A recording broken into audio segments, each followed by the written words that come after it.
Hello guys, I'm Crizlie, and have you ever wondered how DC motors are able to continuously spin in a unidirectional motion without unless or stopping?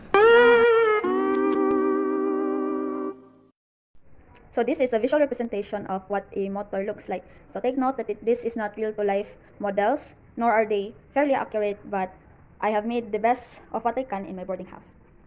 So with the diagram, let's represent the fundamental parts of what a motor has. First is the stator, which are the two concave magnets inside of a motor. They are called stator because they are static and are not moving. So this north and south pole will be represented by these two pieces of paper that are held up by a clip and two bottles of paint. So our blue paper will represent the north side, and our brown paper here will represent the south side.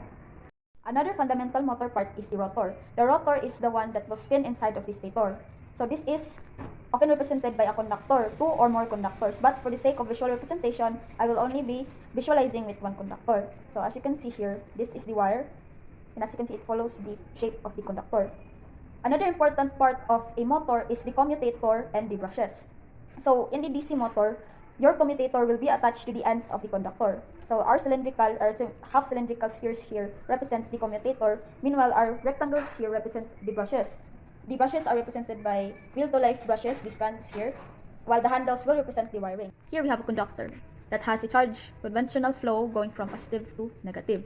So there is current running through that. What happens is that each side or in between the gaps of the conductor, there will be a magnetic field generated. So on one side there will be south, and on the other side there will be north. According to the Lorentz law, or Lorentz force, that is, when your magnetic field and your current is 90 degrees perpendicular towards each other, there will be a greater force generated. So there will be a force generated if it is in a 90-degree angle. So your conductor will spin. But if it is in 0 degrees or 180 degrees parallel with your magnetic field, your current, then no force will be made. As you can see here, your conductor will stop. So in order to combat this, you need to change your current polarity. So from positive to negative, you need to change it to negative to positive. So what happens is that your magnetic field will switch. So from here, you notice south to north and north to south. So since these are both opposing forces, they will generate force to rotate. At 90 degrees perpendicular, there will be a greater force, and then you will be back on the half cycle again. So as you can see, with each half turn of the conductor, there will be a moment wherein you need to change the polarity of the current in order to move the conductor.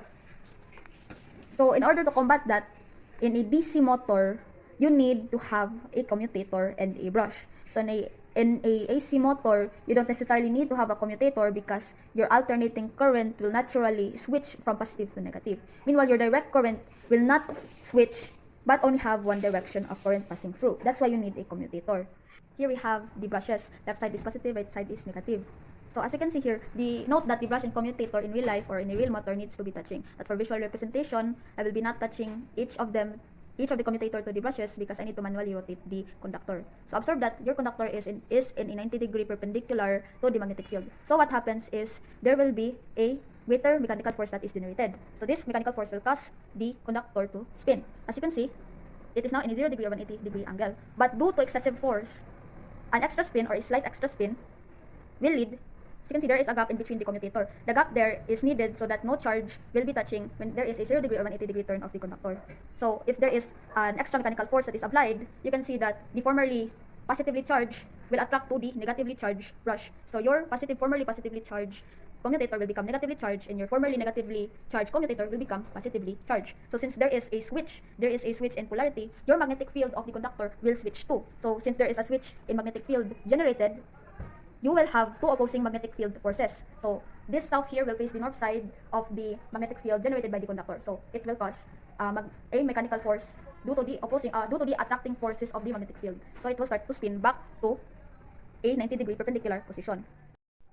So do keep in mind that if your mechanical force isn't great enough to surpass the 0 degrees or the 180 degrees of your conductor, then your conductor will remain stuck. In order to combat the dilemma, the DC motors have two or more conductors in order to have an efficient rotation. So we have answered our starting question with regards to how a DC motor is able to spin in a unidirection without being shut off or powered off. So thank you for listening, and I hope you've learned something from our vlog.